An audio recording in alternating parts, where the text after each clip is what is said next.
Bonjour à toutes et à tous et bienvenue dans cette émission spéciale Et si on dialogue et sport, le débrief, suite au forum Dialogue Sport qui s'est déroulé au cinéma à Pathé de Toulouse, un forum qui est placé sous le signe de l'échange et de la réflexion autour des grands enjeux du sport d'aujourd'hui et de demain. Aujourd'hui, nous parlons sport scolaire universitaire, un maillot essentiel dans la formation des jeunes, mais aussi dans la construction des citoyens de demain.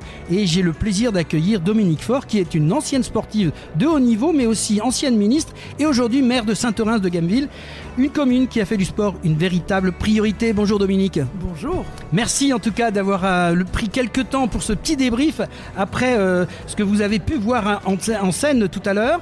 Alors première question, vous avez été donc joueuse de tennis en première série si je ne me trompe pas, 12e au rang national, puis dirigeante d'entreprise, élue locale et ministre. Et vous avez souvent rappelé que le sport est une école de vie. En quoi, selon vous, le sport scolaire universitaire est-il un levier essentiel pour transmettre ces valeurs de dépassement, de respect et de persévérance pour nos jeunes générations, Dominique ?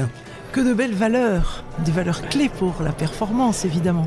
D'abord un mot pour remercier André Lafenêtre, très fière, très heureuse. Dialogue Sport, c'est vraiment, ça porte haut les couleurs du sport sur notre territoire, on en avait vraiment besoin.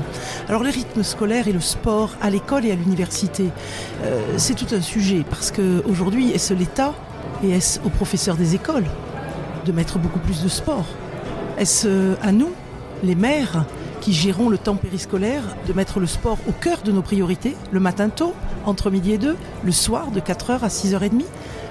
Sur 1100 enfants que nous avons à Saint-Orens, 1080 restent pendant ce temps périscolaire. Est-ce à nous de mettre le sport au cœur de notre projet politique local ou bien est-ce au tissu associatif auquel, quand on est sportif, on est tant attaché ?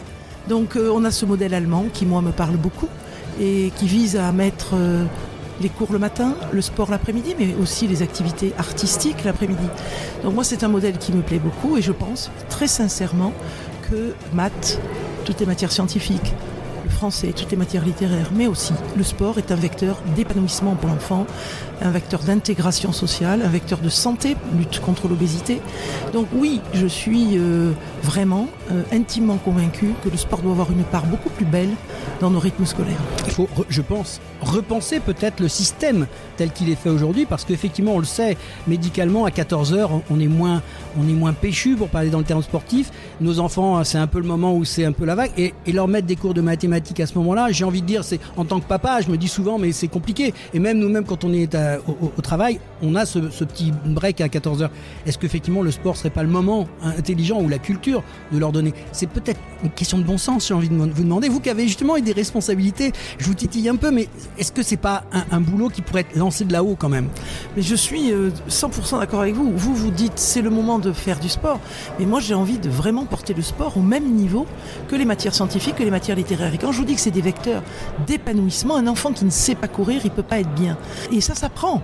Donc je pense qu'il faut que le sport joue son rôle dans le système éducatif pour toutes ces valeurs que vous avez citées, les valeurs que l'on connaît bien de l'olympisme qu'on a porté, entre autres le respect de l'adversaire, le respect de l'autre, apprendre à perdre et à sourire et à retrouver son adversaire sur le terrain de jeu avec amitié après. Tout cela, c'est aussi important pour moi et parce que c'est un vecteur d'épanouissement de nos enfants, de confiance en soi. Combien d'enfants manquent de confiance en eux-mêmes tout simplement parce qu'ils ne sont pas littéraires, scientifiques. Et si on pouvait leur donner cette confiance en eux, je pense qu'ils performeraient plus dans les lettres, dans les mathématiques. Donc moi je milite pour que quel que soit le créneau horaire, nos enseignants, nos professeurs des écoles acceptent de mettre le sport au corps du projet scolaire. Et vous m'interrogez aussi sur le sport universitaire. Alors là, moi je suis 3 fois championne de France universitaire, j'ai concilié études et sport à haut niveau. Je pense qu'on est vraiment très en retard par rapport aux États-Unis par exemple. Et là il y a tout un projet, moi je suis assez amie avec, même très amie avec Marina Ferrari, l'actuelle ministre des Sports, avec qui j'étais au gouvernement, qui est une fille qui a une pêche incroyable, qui est intelligente et qui écoute beaucoup, ancienne élue locale. Je pense que aura-t-elle le temps, parce qu'on voit bien comment ces gouvernements sont parfois en sursis, mais il est vrai que j'ai échangé avec elle sur ce sujet et le sport universitaire éviterait toute cette fuite de tous nos jeunes qui vont souvent aux États-Unis pour pouvoir concilier études de bon niveau et sport de haut niveau. Donc là, je pense que beaucoup d'universités comme l'UPS ici sont prêtes à cela. Simplement, il y a un changement de modèle qui est à opérer, mais il faut du temps. C'est pas quelque chose qui se fait en 1 mois, 3 mois par un ministre de l'enseignement supérieur et de la recherche. C'est un travail de concertation avec le monde universitaire. Il y a un travail de mécénat. Il faut aller chercher des mécènes parce que c'est effectivement cher et que l'État doit contribuer, mais peut-être pas seulement. Les anciens élèves qui ont réussi peuvent aider à cette transformation du monde universitaire et du sport, vecteur d'épanouissement de nos jeunes. Moi, je suis convaincu que beaucoup de choses sont à faire, mais il faut un peu de stabilité parlementaire. On sent le message quand même de la sportive de haut niveau. Dominique, j'ai envie de dire, pour conclure ce petit paragraphe, un esprit sain dans un corps sain, ça résume un petit peu ce qu'on vient de dire. C'est Absolument. pas moi qui l'ai dit, bien évidemment. Vous l'avez compris. Alors, vous avez beaucoup parlé notamment d'une chose qui vous intéresse beaucoup dans votre secteur à vous, c'est les rythmes scolaires. En tant qu'élu, vous avez aussi à gérer des équipements et des projets concrets. Et je pense notamment à une fameuse piscine tournesol de Saint-Orens, dont la commune deviendra, je crois, propriétaire bientôt, en 2026. Est-ce que vous pouvez nous parler un peu de ce projet ? Qu'est-ce que ça représente pour vous ? Alors c'est très important pour plusieurs raisons. D'abord parce que le savoir nager est fondamental. On a encore beaucoup d'enfants qui se noient et on a vraiment l'éducation nationale et nous les maires, on a ce devoir d'apprendre à nager à nos enfants les plus jeunes. Et donc beaucoup de fierté d'hériter de cette belle piscine patrimoniale et un beau projet ambitieux à la maille du bassin de vie. Donc là on est en train de faire un travail pour voir comment on peut à la fois réunir les communes du Lauragais, donc à l'est de Saint-Orens-de-Gamville, et puis la ville de Toulouse avec ce quartier Malher extrêmement dense, et comment porter un projet ambitieux puisque nous n'avons pas aujourd'hui de piscine, on va dire avec un bassin de nage nordique. On en trouve dans pas mal de communes là aujourd'hui au niveau de la métropole et au niveau de la Haute-Garonne. Donc je crois qu'il faut que nous portions ensemble un projet ambitieux. État, la ville de Toulouse, les communes du Lauragais, et Saint-Orens jouera son rôle. D'abord bien sûr les enfants, on vient d'en parler, le savoir nager, mais aussi les seniors. On sait à quel point la nage fait du bien aux articulations. Tout à fait. Puis le sport, la nage particulièrement, mais il est vecteur de santé mentale, il est vecteur d'intégration sociale, je l'ai dit. Et donc, moi, je suis très heureuse, mais mon idée, c'est pas seulement de le mettre au niveau des enfants, mais c'est aussi de le mettre au service de toutes les générations de Saint-Oranais et aussi sur la maille du bassin de vie. Vous l'avez compris, moi je lutte un peu contre ces frontières communales, ces limites administratives.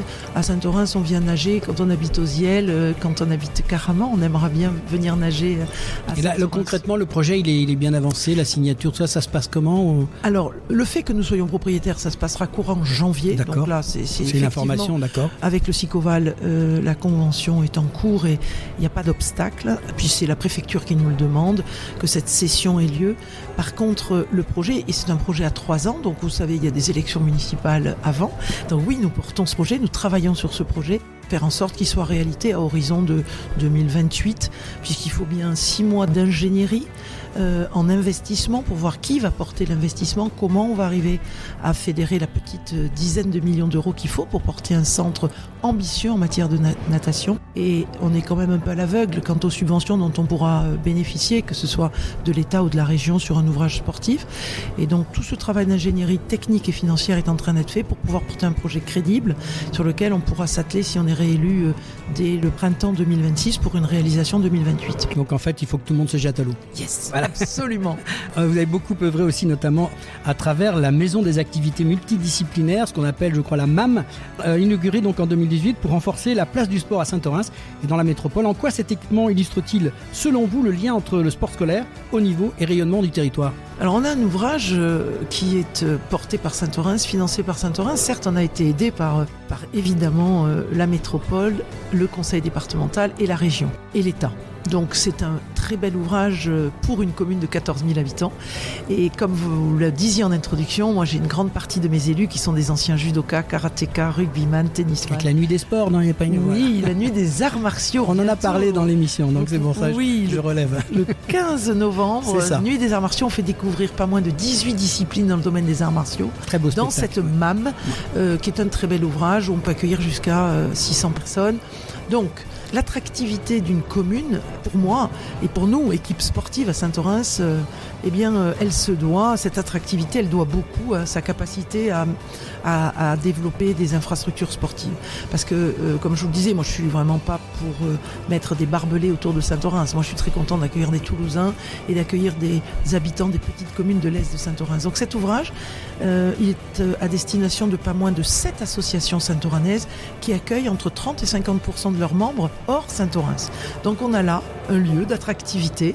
Ça peut être des commerces. Parfois il y a des communes qui sont très connues parce qu'elles ont des commerces. Nous on est connus parce qu'on a de belles infrastructures et surtout de belles associations. Parce que les infrastructures sont fondamentales. Là, on va trouver chez nous 4 tatamis avec 250 places en gradin. Et de l'autre côté de la salle, un bel espace vitré où on a vu sur les tatamis d'un côté. Et puis de l'autre côté, sur une salle de 600 places qui peut être réservée aux arts martiaux quand on a des compétitions de niveau régional ou national, mais qui peut être aussi une très belle salle pour accueillir des championnats de basket, de volley, de para-badminton. On a attiré une compétition paralympique. On accueille aussi le Stade Toulousain handi rugby. On est très fiers parce qu'on a mis le handisport au cœur de notre projet. Il est vrai que ça attire beaucoup de nos jeunes pour découvrir un peu ce qu'est le monde du sport.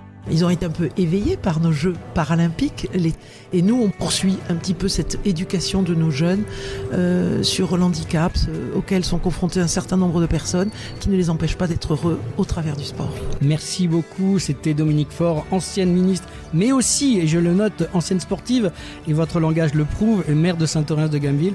On vous remercie de ces instants passés avec nous. Merci. C'est un beau message qu'on va faire passer et je vous souhaite une belle soirée. Merci beaucoup.